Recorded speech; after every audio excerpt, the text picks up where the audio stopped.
大家好，我是小颖。今天我们用饺子皮来做好吃的。这是昨天包饺子剩的饺子皮，先放一旁备用。我们来准备一点配菜，准备一个洋葱，先切片，再切成小碎丁，装入碗中备用。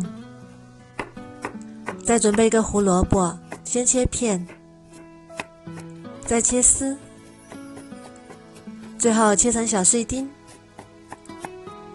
装入碗中备用。再准备一块大葱，切成葱花，生姜切成姜末，装入盘中备用。再准备半斤猪肉馅备用。热锅放油，油热之后倒入肉末翻炒，炒至肉末完全变色。再把葱姜末也加进来，翻炒出香味。炒香之后，再加一勺黄豆酱，一勺生抽，半勺老抽，半勺蚝油，适量的胡椒粉，翻炒均匀，翻炒出酱香味。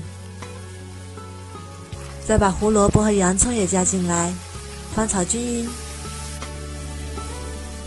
再加一碗清水，盖上煮3分钟。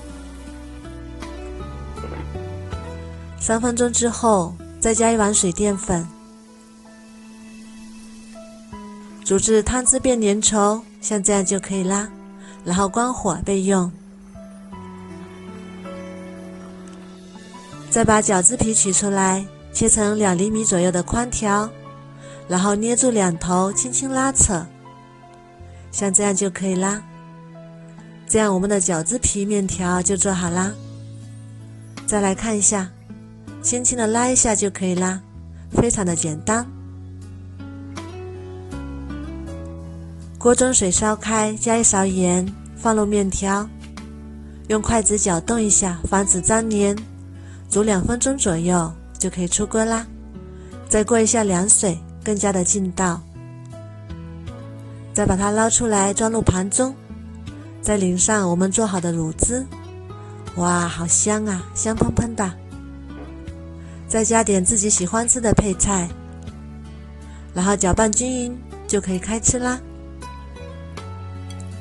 面条这样做非常的劲道爽滑，比拉面还好吃。做法也是